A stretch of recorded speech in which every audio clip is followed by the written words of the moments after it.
Welcome to the Floyd Memorial Library podcast, where we sit down with the people who give shape, texture, and voice to the stories that matter here on the North Fork of Long Island, and sometimes far beyond. Some of our guests are rooted here by generations. Others join us from elsewhere to share their work, their perspective, or their connection to this community. But all bring something that resonates, something that adds to the ongoing conversation. We talk about what's changing, what's worth holding on to, and the currents of history, both quiet and loud, that run through this place. I'm your host, Christopher Bianchi, and for episode 204, we sit down with Bill Bleyer, award-winning journalist, historian, and one of Long Island's most respected voices on maritime and military history. From an early age, Bill was drawn to the sea and the stories, ships, and traditions that have shaped the region. Spending more than 30 years at Newsday, Bill honed the skills of observation, accuracy, and storytelling that now define his work as an author. His books, including Long Island and the Sea, Long Island and the Civil War, illuminate the North Fork's rich maritime culture, from shipbuilding and lighthouses to lesser-known events and shipwrecks. In our conversation, we explore his journey from reporter to historian, the discoveries that continue to fascinate him, and the enduring impact of Long Island's coastal history on the community today. So I hope you enjoy episode 204 with Bill Bleyer. This episode was recorded July 8th, 2025. Thank you so much for coming on the Floyd Memorial Library podcast today. It's really great to have you on today. Thank you, Christopher. I'm glad to be here. Oh, thank you.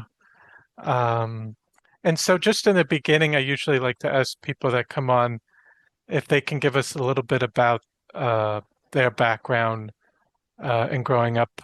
You grew up in Bayville. If you could talk a little bit about that.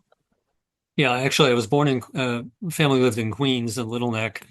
And then my mother bought a summer house out in Bayville one day. So when I was a year old, and I've spent most of my summers there ever since, other than working for a daily newspaper in the middle of New Jersey for 6 years. Where I grew up, people were more geared to the water than land. So when I was a teenager, everybody wanted a boat and the fastest boat, and having a car was kind of secondary. Mm-hmm. But my mother was a water rat, as I call her. And I grew up with that water interest, water sports, maritime history. And how far back can you go on your ancestors, even in terms of when they came out to Long Island? Actually, all four grandparents came over from Germany mid to late 1800s. My maternal grandmother, her family settled in Richmond, Virginia. The rest of them came right to New York. And the Long Island connection came after my mother and father got married, and they wanted his mother was kind of domineering, so my mother wanted to get some distance, insisted they move to the suburbs for that, and also to raise kids, with a big backyard. So before I was born, my sister is older. Before I was born, they were already living out in Little Neck, and then. My mother discovered Bayville after having a fight with my father, which is a great family story. And what did your dad do for work? He was a credit manager for an import-export company in Manhattan. Okay. The big thing is they imported Christmas ornaments and Christmas decorations, I guess, from China or Japan. So he was very popular on the holidays because he basically gave everybody in the neighborhood Santas and other things to decorate their houses. Mm-hmm. And I think you mentioned it a bit, but growing up in Bayville, how was that overall experience as a child? Would you be always hanging out by the water as a kid or in high school? Is that the main activities outside of school? Yeah, I mean, especially in the summer or the warm weather. We'd go water skiing after school and hang out on the beach, a lot after school weekends, certainly in the summers. Everybody had boats, everybody was on the water skiing or taking boat trips across the Rye Playland or whatever. But Hmm. it was kind of interesting because like life was so centered around Bayville and the water. Everything else was kind of secondary. Yes. And for school, coming out of high school, did you know what you wanted to do? Did you want to go into journalism? Um, Coming out of high school, I had no idea. I worked for the high school paper, writing music articles, and I picked that up when I got to Hofstra. But I went through multiple major choices. First, business management. Then I wanted to go to law school, so I was playing around with different things. Ended up being an economics major because it was sort of good for everything I might possibly do. And then wrote my first news article for the Hofstra Chronicle in my junior year, I guess the beginning of my junior year, or the very end of my sophomore year, about Robert Moses's plan to build a bridge between Rye and Bayville that would have destroyed my house literally and the whole North Shore.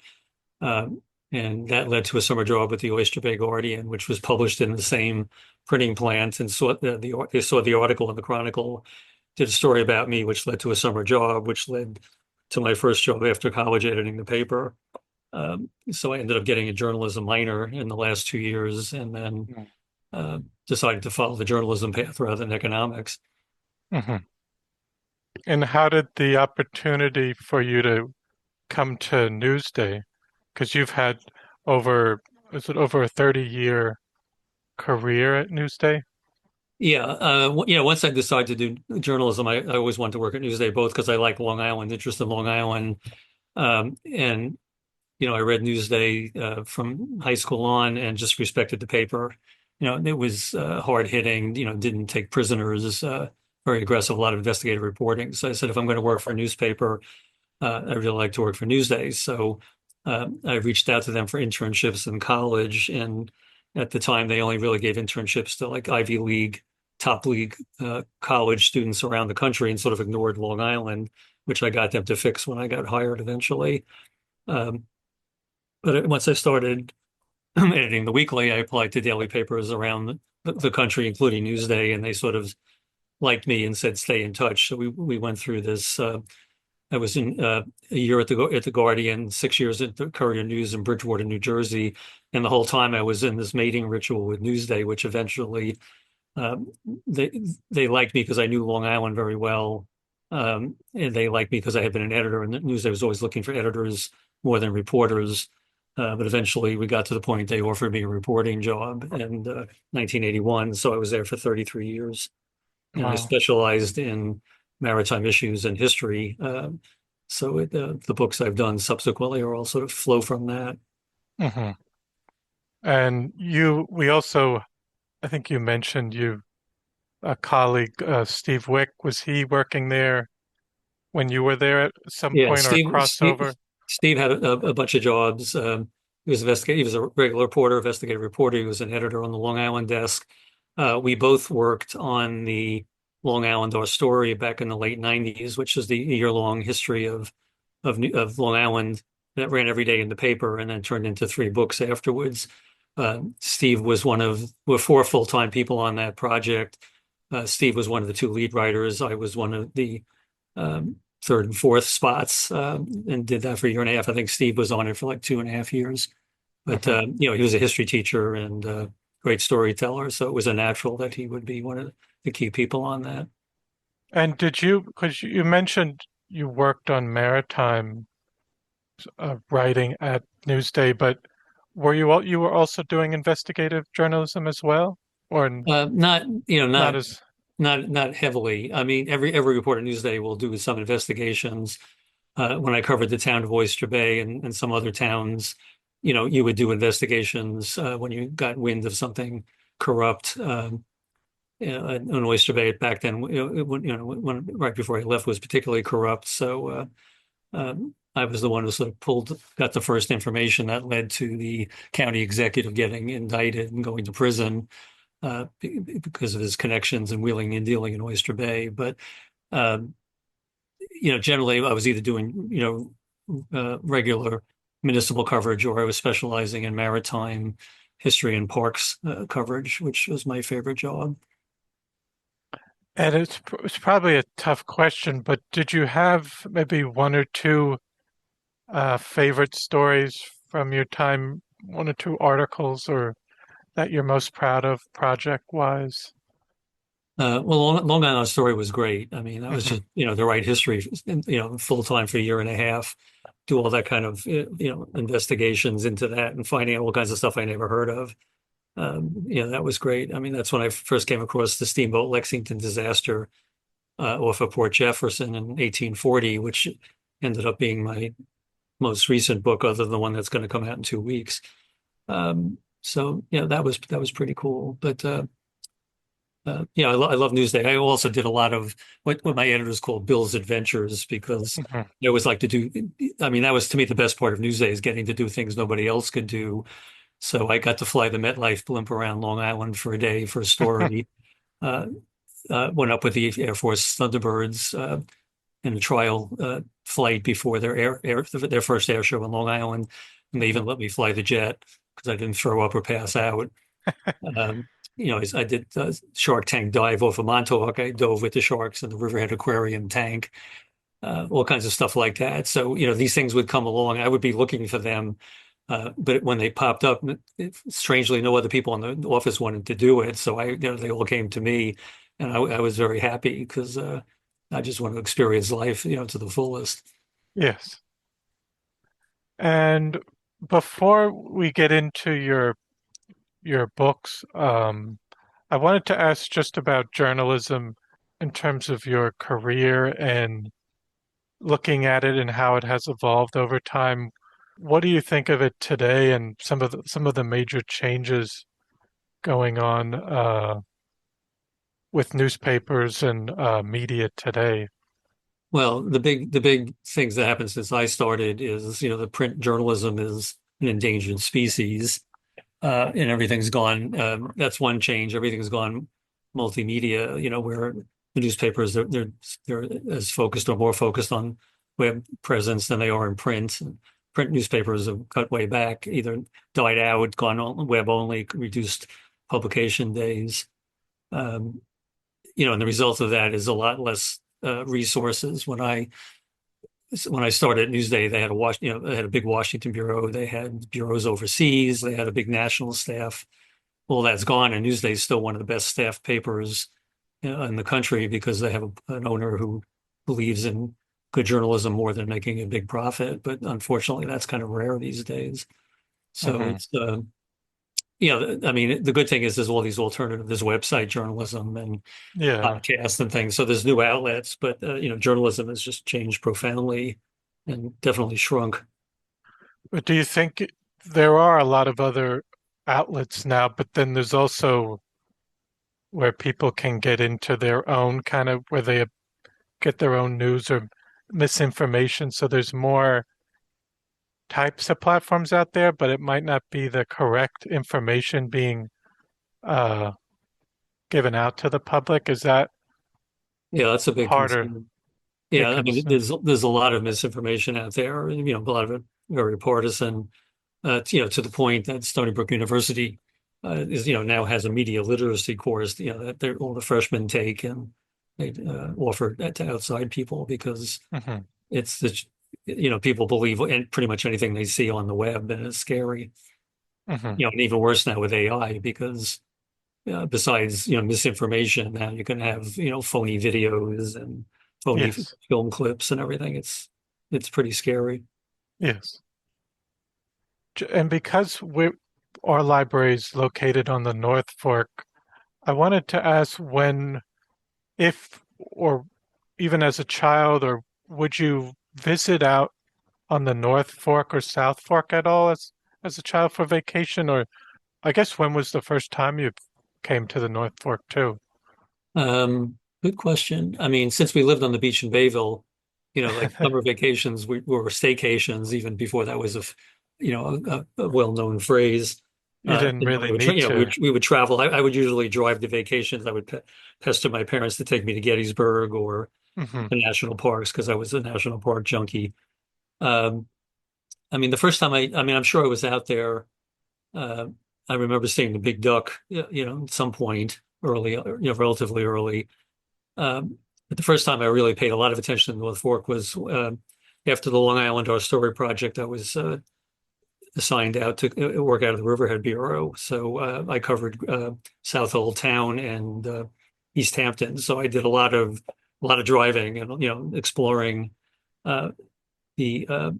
But I use that as an advantage because I wanted to, I like to see and explore and do things. Hmm. So I made a point in my 5 years out there to go to every single island out there. So I did a lot of stories out of Fisher's Island Mm. about how their search for a doctor and how the year-round population was a struggle, and they were trying to attract more year-round residents. Um, I went to Robbins Island. I persuaded the owner uh, to let me come and do a story about the environmental restoration project he did. So I was the first journalist he let come see the island. Um, but I went to Little Gull Island, Great Gull Island, uh, spent a decent time on Shelter Island. The only place I didn't get to do was the two dumplings, but, Okay.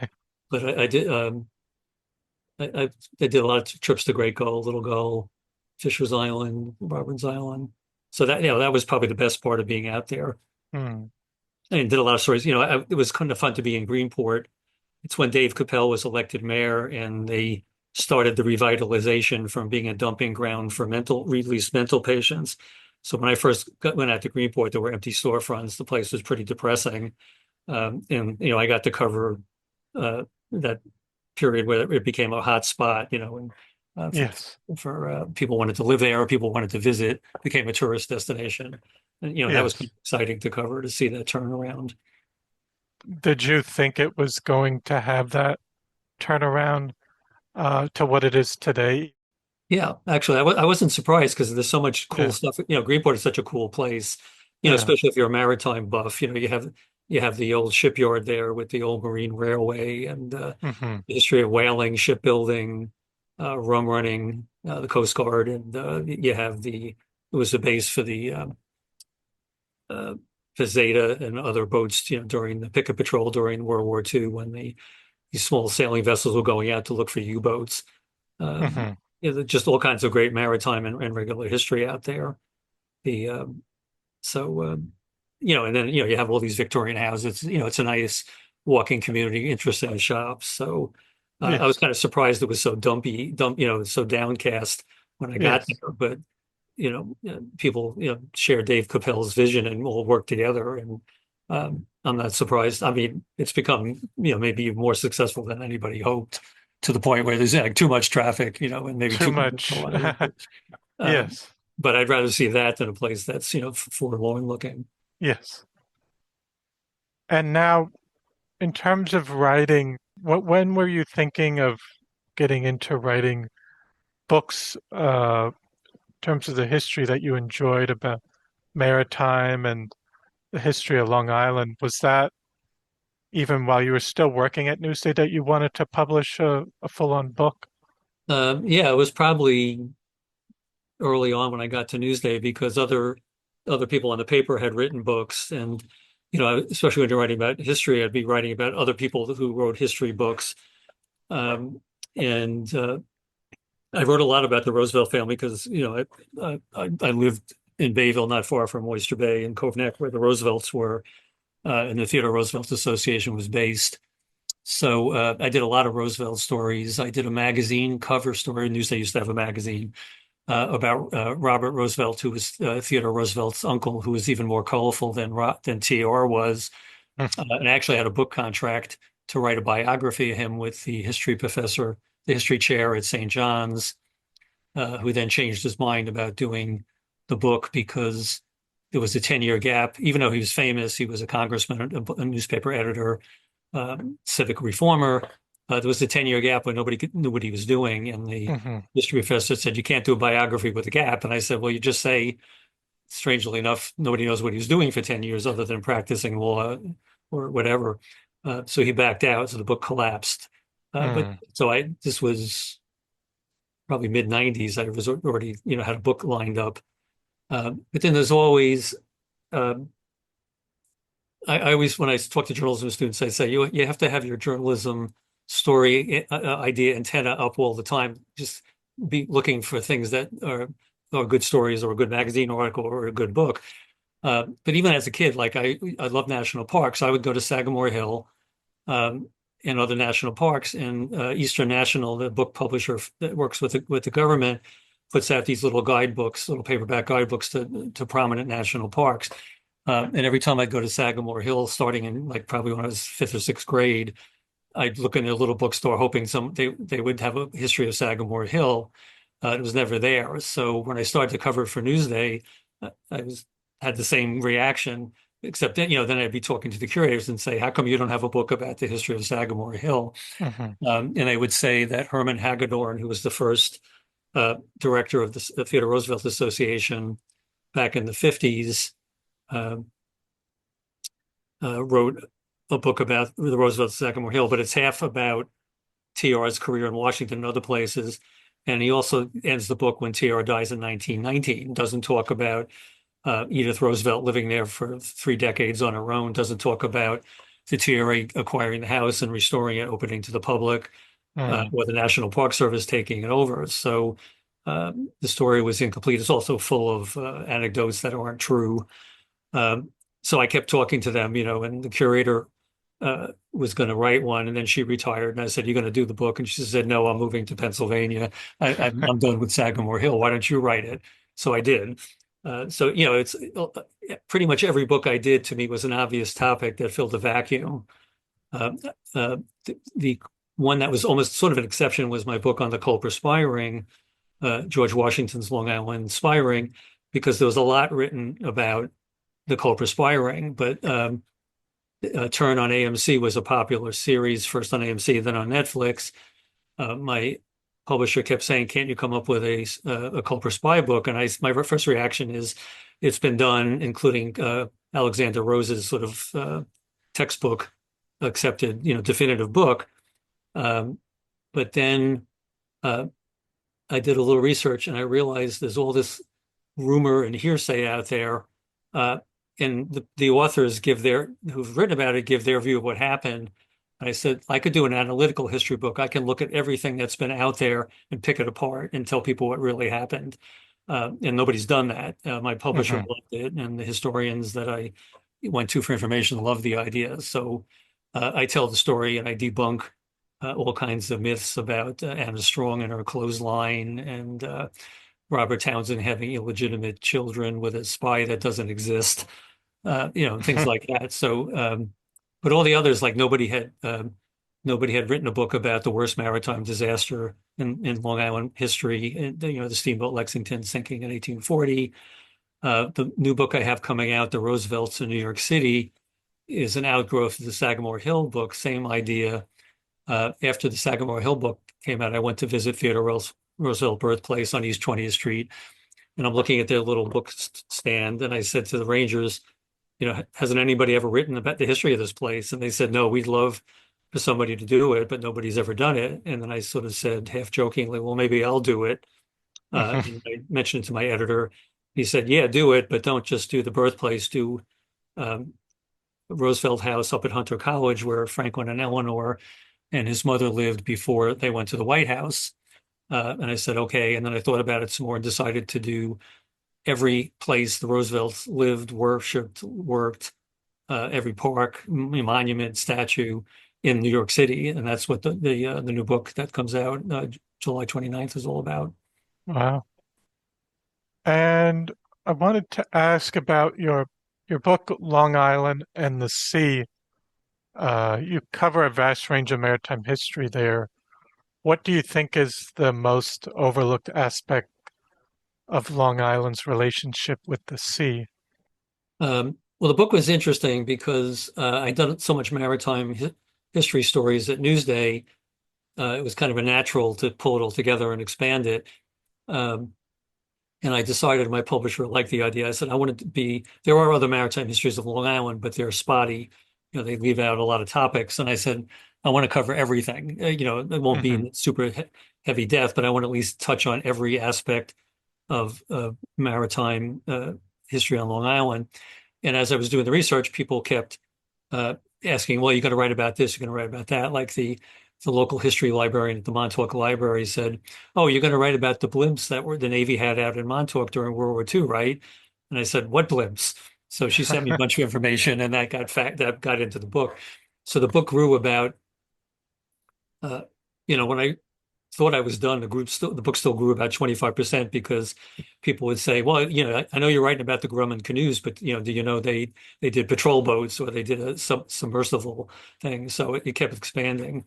But I mean, the overall theme, and probably the biggest takeaway is, the water now has some commercial use, barges going back and forth with oil, and obviously there's recreational interest, but people have sort of turned away from the water where the water was how Long Island started. I mean, Long Island was settled.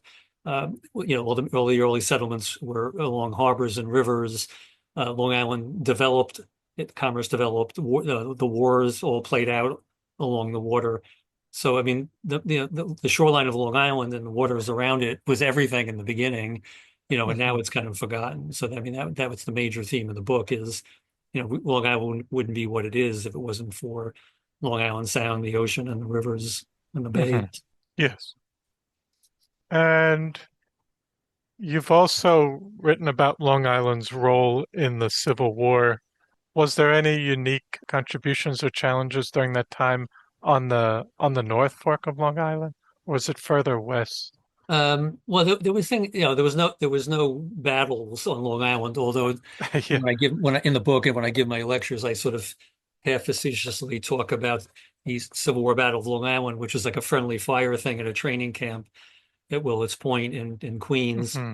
when a group of volunteers decided they didn't like the regiment they were assigned to and tried to leave the training camp at midnight, and the guards fired on them and killed several of them. But a lot of activity in support of the war, uh, and uh, a couple of things happened in the waters around Long Island. There was Confederate raiders ships that were attacking Union shipping.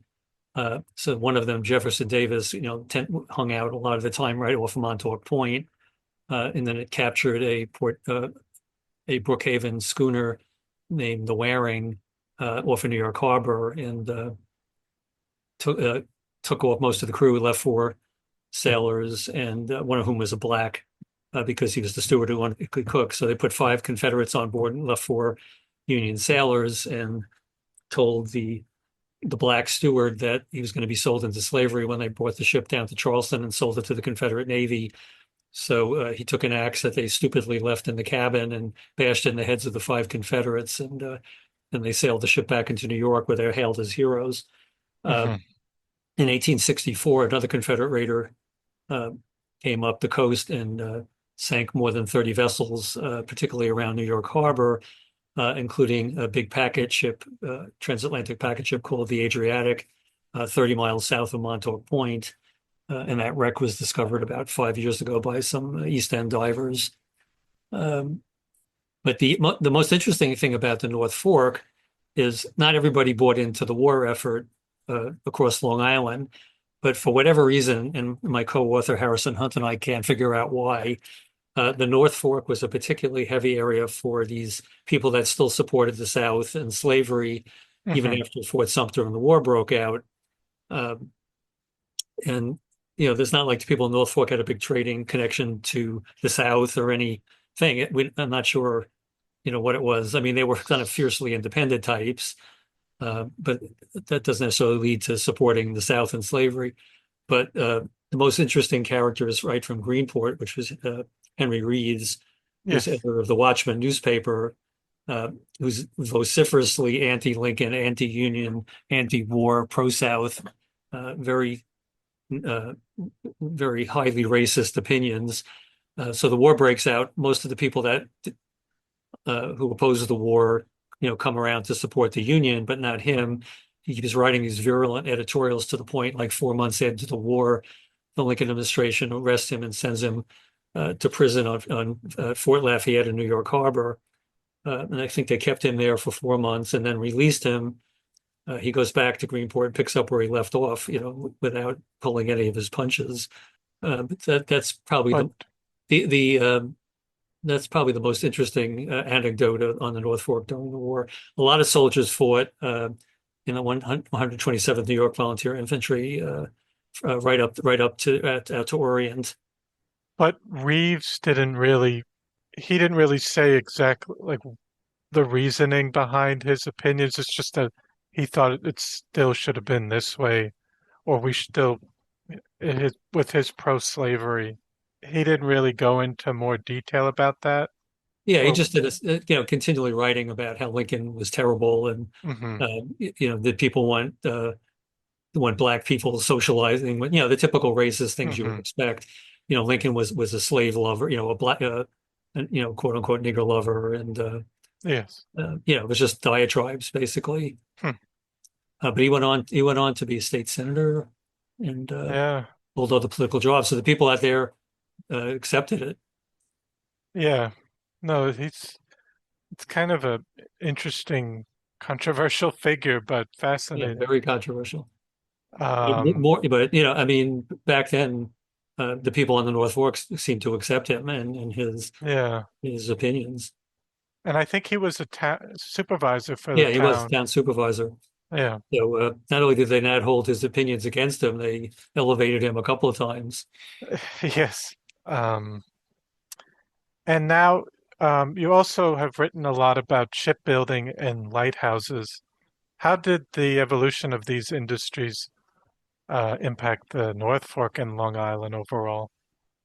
Well, Greenport early on, was a shipbuilding town. Never as big as like Port Jefferson was the biggest shipbuilding site on Hmm Long Island, but Greenport was Yes. important. The Greenport Yacht and Shipbuilding was there early on, went through multiple incarnations. But they built what was called the BB lifeboat, which was used for surf rescues because it was self-draining and righting if it went over, tipped over. So that was a famous boat that was built out there. Uh, during World War II, they built uh, sub chasers and other boats for the Army and the Navy. And whaling, Greenport was the second biggest whaling port on Long Island. But they didn't build the whaling ships there because they didn't have the capacity. They were built um, mostly off the island and the city and beyond. But there's always been fishermen out there. I mean, Greenport has always been a maritime based community. I should also mention uh, most people don't realize this is one of my favorite fun facts. Suffolk County has the most lighthouses of any county in the country, which surprises people. They think it would be like the Great Lakes or Florida. The town of Southold, which is the North Fork, has more Yes. lighthouses than any other town in the country. And you get a sense of that when the East End Seaport does their lighthouse cruises, and you can go out for a day and and check out all these lighthouses around Wow. from Gull Island, to Orient Point and Bug Light and everything else out there. I always think it would be maybe Maine with the lighthouses, but the town of Southold has the most out of all the towns in the country. Yeah, it's interesting bragging rights, but the town is very long, and Yes. when you get out to Orient Point in that area, there was a lot of obstructions. Plum Island and the reef off Orient Point, they needed a lot of lighthouses, and hmm they ended up with more than any other town. hmm And in terms of the of Long Island today, what role did this area play in the development of early American naval strategy, and how did it set the stage for maybe even modern maritime practices? Um, well, the maritime history out there starts pretty much as soon as there's an America. There's a couple, a lot going on during the Revolution. Even before the Battle of Long Island, where the British take over the whole island in the summer of '76. Um, the British show up and they're blockading uh, Long Island's coasts and harbors from a base in Gardner's Bay. So they're between the North Fork and the South Fork, and they're sending vessels, particularly around Orient Point down into Long Island Sound to capture American vessels. But they're also the East End area, including Orient, including Plum Island, Fisher's Island, were all used heavily by farmers for grazing their cattle and sheep. So the British wanted that cattle and sheep to feed the British Army initially up in Boston. So they would do what they call predatory uh, excursions. That's what they call these raids on the islands, where they'd do amphibious landings and capture all the cattle and sheep they could get. So Washington wanted that same cattle and sheep for his army, which was based in New York after they moved down from Boston. So he sends 1775. He sends General David Worcester out to take control of the East End militia and try to get the cattle and sheep away down west to the American army before the British can get it. So one day he's out there with a bunch of about 170 men, I think it was, with whale boats ready to go over to Plum Island from Orient Point, and a British squadron sails by. So Worcester waits until they're just about out of sight, heading north, and then orders his men to go over to Plum Island to see what they can bring back. But the British spot them, turn around, and they get into a running gun battle until they're almost back at Orient Point, where the militia starts firing at the British in their whale boats and chases them away. Then the Americans go over to Plum Island and rescue what's the livestock that's left. So nobody's wounded or killed. It's kind of inconsequential. But in fact, it's the first amphibious landing by American military forces in American history. So the North Fork and Greenpoint and Orient Point have that little footnote in history they can brag about. Yes. And there's a lot of other episodes, even in the Revolution. There's the famous Meigs raid after the British are in control. Meigs leads soldiers and whaleboats over from Connecticut.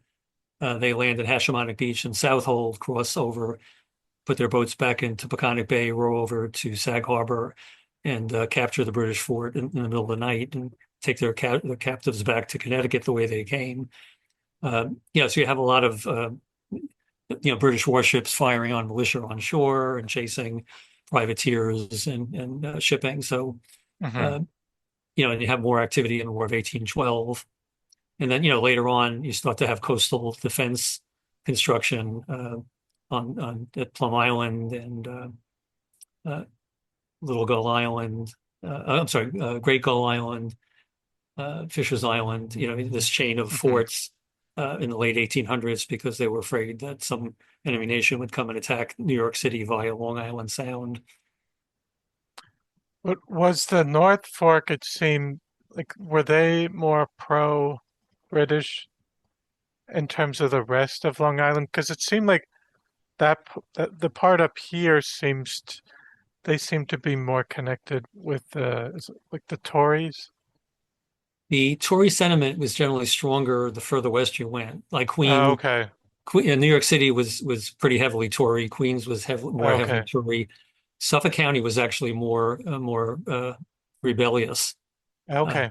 So like Huntington was a hotbed of revolutionary sentiment, and there were big militia units. More there were militia units all the way up and down the island, but they were more prone to independence the further east you go, generally. hmm And I think you mentioned some of the most surprising discoveries on the North Fork, but I guess while you were researching Long Island's maritime history, what was one of the most surprising discoveries for you in general? Well, in terms of the North Fork, I didn't realize in the War of 1812, the Americans built a semi-submersible, almost a submarine called the Turtle, which they is based on this. During the Revolution, the Americans tried to build a submarine to sink British warships in New York Harbor. It worked okay until they tried to screw explosives into the copper-clad hulls of the British ships, and they couldn't do it. Couldn't get through the metal. But they made a longer one that was rowed by 8 or 10 men with a crankshaft. They got it all the way from New York, all the way out as far as Southold. They were heading to New London to attack the British blockading fleet, and then they ran aground in around Horton's Point area. Actually, further east. It was in the Halleckville area, and uh, Riverhead, Southold area, and they ran up the beach. They couldn't get it off, and militia came to help. They couldn't get it off when the storm was abated. They tried to set it on fire, but it didn't burn because it was iron plated.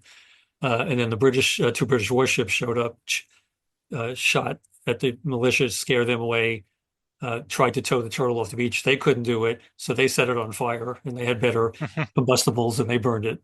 There's no trace of it anymore. It'd be kind of interesting. I mean, you think that something was left on the beach or in the water there, but nobody's found any of it.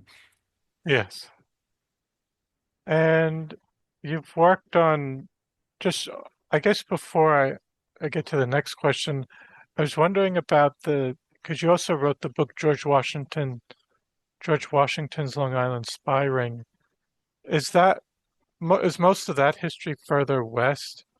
I mean, obviously people talk about George Washington coming out here before he was president to make his way up to Connecticut that way by traveling out this way. But were there any connections with the spy ring out here? Not really. Basically, everything was, the center of the activity was Setauket, and then Okay. everything else was pretty much west of that. In Washington, when he visited Long Island as president for 5 days, got as far east as Patchogue, went north to Setauket, and then headed back along the North Shore. Okay. Is you know is it's basically his only time on Long Island was the Battle of Long Island in 1776, and then in 1790 during his tour. Jefferson and Adams and other people traveling back and forth would go via Long Island. But as far as I know, Washington uh, only was on Long Island those two different times. Yes. And you've worked on a variety of historical topics. Do you have a personal favorite? It's hard to pick one. It's like, picking your favorite child. Yeah. I mean, ever since I was a kid, I was fascinated by Theodore Roosevelt, and I love Sagamore Hill. So writing about that was great. Um, the Lexington story, which I stumbled across during the Long Island Our Story project with Newsday, I was kind of surprised. I mean, it's a really dramatic story. Only four people live, um, and this burning steamboat went down Long Island Sound, right? Hmm. Uh, although it wasn't burning when it went by where I live. But I look out the water, I say, back in the heyday of steamboats in the 1800s, it would have been every evening there would have been a parade of steamboats going east, which would be kind of cool. Theodore Roosevelt even writes about that um, in the end of the century. Uh, but I mean that's just such a compelling story to me, and I love the fact that almost nobody, including me, had ever heard of it. Yes.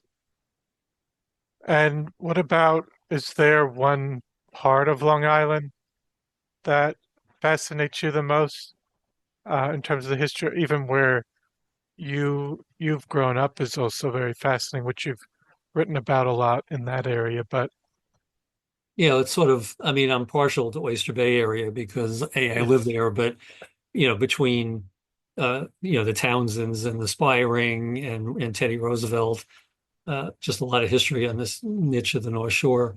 But Hmm. the East End is just fascinating to me. Montauk and Greenport and Southold.